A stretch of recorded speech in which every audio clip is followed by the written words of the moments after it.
Okay, so we are going to be going over section 4-7, and we're looking at inverse trig functions now. Unfortunately, some of the very common mistakes are people thinking that this inverse sine function right here means 1 over cosecant. It doesn't. Sine is equal to 1 over cosecant, but inverse sine is not the same thing as the reciprocal function. This is its own function, inverse sine. Okay, so basically what we're asking here is if I have sine of some angle theta and let's say it's equal to 1/2. Well, then I'm asking at what angle theta is it equal to 1/2? The way we would write that is inverse sine of 1/2 is equal to that angle theta. So that's what we're saying here. Inverse sine of this value or this measure would be what angle? So that's the question we're really asking here. Now, in order to really understand inverse trig functions, let's go ahead and look at the graph of these functions. So let's look at the question, does cosine x have an inverse? Well, cosine, if you recall, is like this. It goes up and down. And if I draw a horizontal line through here, that means that cosine fails the horizontal line test. And what that means is that it does not have an inverse. So cosine, the vertical line test, tells us that cosine is a function, but its inverse is not a function. But we know that we can do inverse cosine of angles. We know we can get values there. So what we're going to do is we're going to restrict the domain. So for cosine, if we look at just this stretch right here, from 0 all the way down to pi, if that's the only part of this graph that we look at, then it passes the horizontal line test. So we've got horizontal lines that all pass. So what we're going to do then is restrict it from 0 to pi. So cosine of theta has an inverse on 0 to pi. And we use the brackets because we can include those values. Okay. It's just an S right there.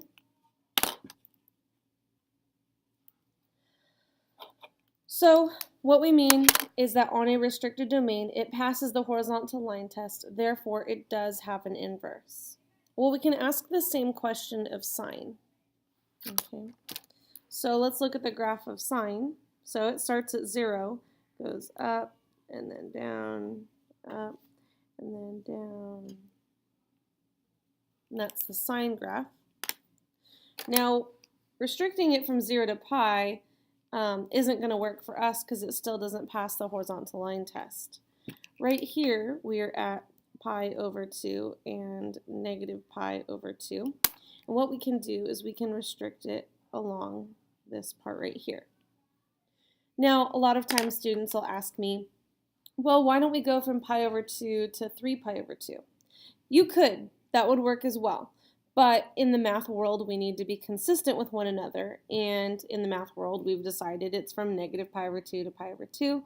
So that's the section that we use. Whereas, yes, we could still use this section, but we want to use the same section of sine as the rest of the mathematicians. So we're using from negative pi over 2 to positive pi over 2.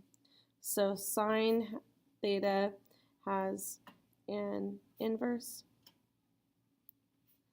on negative pi over 2 to positive pi over 2. And again, brackets because we can include those values. So let's go ahead and flip the page and look at the next example here.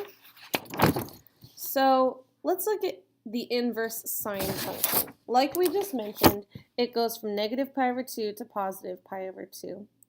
And what that means is our domain is switching. So if you recall way back in chapter 1 or chapter 2, if I had the function, let's say, x and f of x, and I had 1, 2, 3, and I got 4, 5, and 6. Well, inverse f of x We just switched those values, 4, 5, 6, 1, 2, 3. The same thing is true with sine and cosine. We can switch those values. So now my range is from negative pi over 2 to positive pi over 2, and my domain is from negative 1 to 1. Okay. So let's go through this really quickly. We've got some steps listed for you here, but let's actually go through it first. So we have sine of negative pi over 2 is negative 1. And I'm just doing this from my unit circle. Negative pi over 3, negative root 3 over 2, negative root 2 over 2, negative 1/2, 0, 1/2. Let's see, root 2 over 2, root 3 over 2, and 1. And you'll notice here, when we were looking at tables of values in Chapter 1 and Chapter 2, we would ask ourselves, okay, well, are there any repeating x values? Or, I'm sorry, any repeating, x values. And we don't have any repeats in x or y, okay? So let's go ahead and actually start evaluating some trig functions. So it's asking us for the exact value of inverse sine of root 2 over 2. So what we're asking ourselves is, where does sine theta equal root 2 over 2? At what angle? Well, we have our table right above here. Where does it equal root 2 over 2? At pi over 4. So this is equal to pi over 4. Okay. And again, we're only looking at from negative pi over 2 to positive pi over 2. All right, so let's look at another example. Another way we could look at this is say, okay, well, we know that this is going to equal some angle theta. So what value of theta does this equal? Negative 1/2. And again, using our chart above, it equals negative 1/2 at negative pi over 6. So theta equals negative pi over 6. So it's just like we're working backwards here. Okay. So we just talked about the domain and range of the sine function, inverse sine.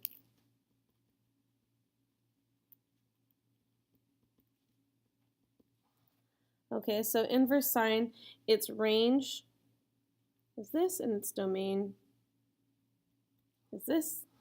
And we can do the same thing for the cosine function.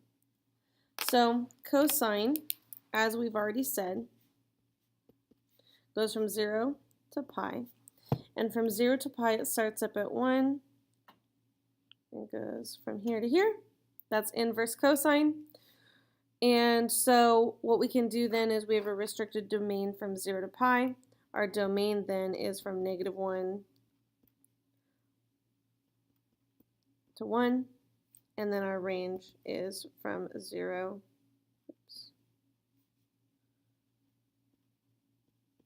to pi. Okay. Now, one of the other things that we did in chapters 1 and chapter 2, kind of like what I just mentioned here, is if I have a function and let's say my graph looks like, well, let's use what we did with logarithms. So my exponential functions go like this. And we know that log and exponential functions are inverses of one another. And so the inverse is reflected across the line y equals x. If this is f of x, this is inverse f of x. And we also know the x and y coordinates just switch. So the same thing is going to be true with all of our trig functions and graphing those functions as well. So let's look at our next example, our next piece of information here. We're going to go ahead and summarize what we've been talking about and what we've been looking at. So we know that cosine looks like this from 1 to negative 1, and it goes from 0 to pi. And we know that this is what our graph looks like for cosine. And when we do what I just showed you on that piece of scratch paper, if we switch these coordinates, now instead of it being 0, 1, we have 1, 0. And instead of this being the point pi negative 1, it's negative 1 pi.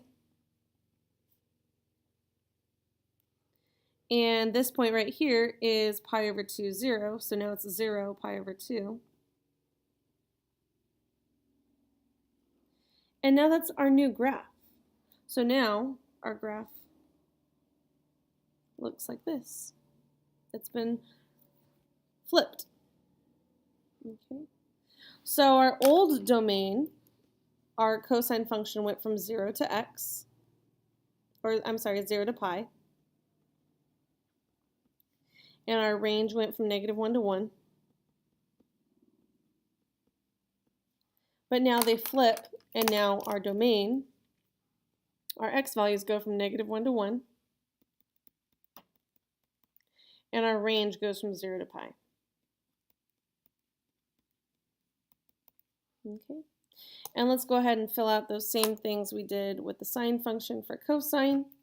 So we have cosine of 0 is 1, root 3 over 2, root 2 over 2, 1/2, 0, negative 1/2, negative root 2 over 2, negative root 3 over 2, and negative 1.